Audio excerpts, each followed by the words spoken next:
Man in boxing, led the Flair Cops. Shout out to Goodfellas Sports TV. Don't forget to check out our sponsor, The Health Blaze, at thehealthblaze.com.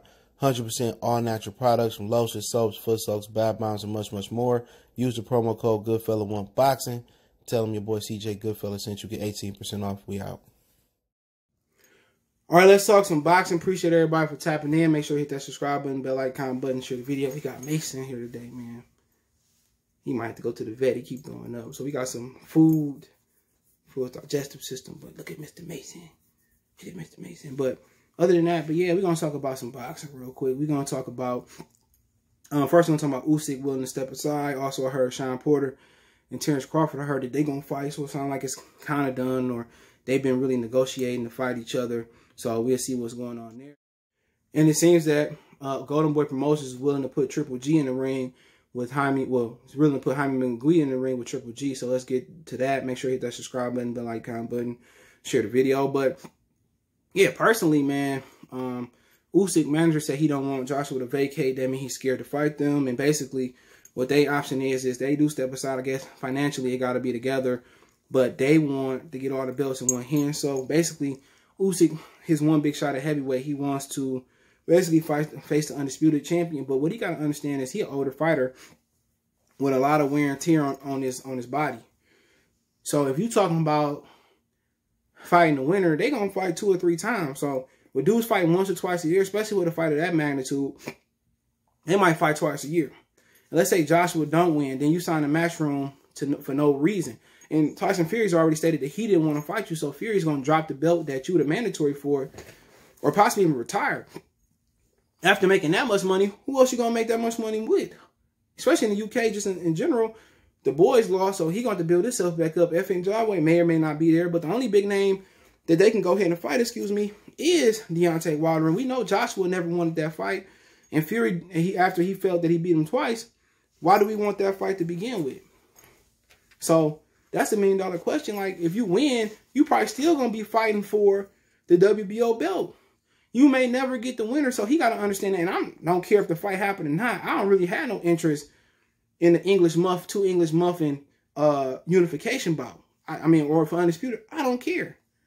Of course, in the weakest era of boxing or heavyweight boxing, of course the Englishmen can get undisputed. You feel me? But I don't really care for it. But if they do fight, I feel like Fury going to win twice. If Joshua get one, Fury going to beat him up again. He going to win the majority of the times. And Usyk is never going to get a shot at the title. So they got to think about this. If the compensation good enough to wait a year or two, or for never, is the compensation good enough to do that? For that, I need undisputed money. So, honestly, they don't want Joshua to drop the belt. They wanted to get in one man's hand, and who knows? Joshua might win two times or 3 times or 1 time and retire. Who knows? So really trying to predict the future that you're going to get a shot. Tyson Fury will drop that WBO belt and never fight Usyk and have no shame in it. Deontay Wilder gave him a shot to come back for a belt, and then a draw, then Fury beat him, and then he don't want to show the same hospitality. So you think Tyson Fury going to do right by you to make less money versus a less dangerous opponent? No. You will never get a shot at undisputed from Tyson Fury if he wins. And maybe from Joshua may never fight you, but I feel that either one of them going to beat him. Usyk is just too small. He has not changed his skill set for the division where he can sit down on some shots and generate some power. He still got an amateur style, and to be honest, I think he got a better chance at beating Anthony Joshua, but the question is, can he take that punishment? He just don't have a heavyweight style. His style was able to get away at cruiserweight. Just because he had some good height and good reach for cruiserweight or whatever. But for heavyweight, I don't think he world championship contender, not versus Joshua, Fury, Wilder. I think he might could beat Dillian White. He already beat Chisora. I think he could beat Dillian White. But my humble opinion, I don't think he really a heavyweight, and he going to get hurt really, really bad.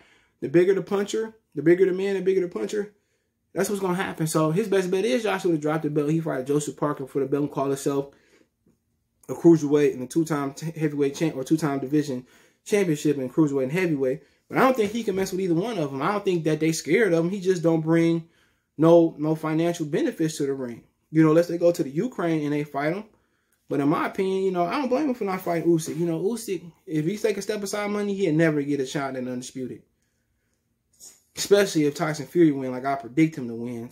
Anthony Joshua can't fuck with Tyson Fury when he on this game. I talked to Tyson Fury trainer like a couple weeks ago. He said that ain't nobody beating that guy, and I believe him. Not these guys. Even Deontay Wilder, if he won a trilogy, well, it's gonna be the same thing as the first two sequels. He can't mess with him, man. That's just the God honest truth. And Wilder fans gonna be mad, but it is what it is. But yeah, let's move on to Jaime Munguía and Triple G. I guess Golden Boy. I think Jaime. I was thinking about Zafner a couple weeks ago. When I was talking about Miguel Pachet, but Zafner is part promoter with Jaime Munguía. And Jaime Munguía was willing to fight Jaime Munguía was willing to fight Triple G a couple years ago in Cinco de Mayo when he fought Vanes Monterosian, but LA didn't approve it, or wherever that's fighting, Vegas didn't approve it, or LA, I think it was LA County. But I mean, I don't think Jaime Munguía ready for Triple G, man. Especially Triple G, I heard was in amazing shape for his last fight. He did go 7 with Zamata. Jaime still do possess more power than Zamata, but my whole thing about it is I don't think Jaime is ready. I don't think Jaime is ready for an opponent like Triple G, even though he old.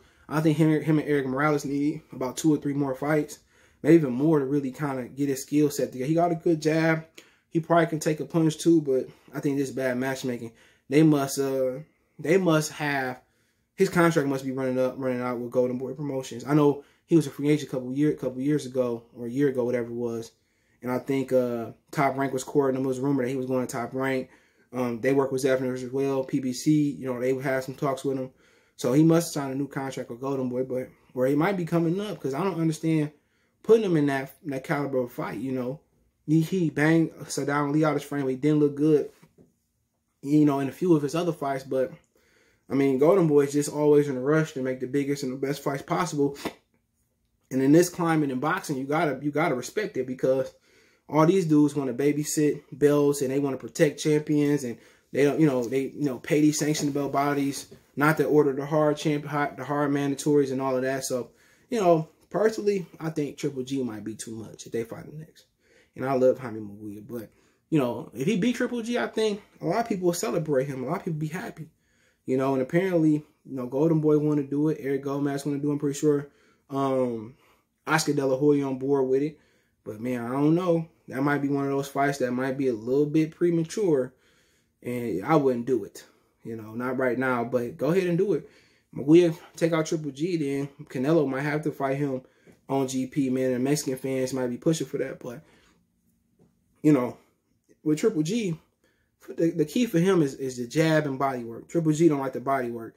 And when you got guys that got really good chins, like Triple G, you go to their body. They got really soft, they got good, not so good chins. You go to the chin, but I think the key for him is gonna be pushing Triple G back, not getting hit.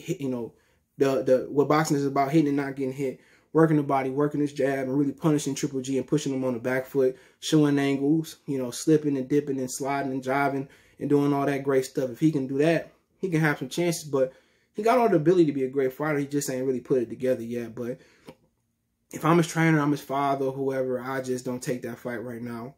But maybe he one of those dudes that fight up and fight down to their competition like Sean Porter. And if that's the case, they know they fighter better than I. So, I mean, to move on, I heard that Terrence Crawford and Sean Porter going to fight again. So, I heard that. It sounded like somebody saying that a deal may be coming close. So, what I understand is it's supposed to be going on Showtime, on PBC. But maybe something different can't come to court. Maybe Sean is coming to Top Rank. But, should be a good fight. I got Terrence Crawford.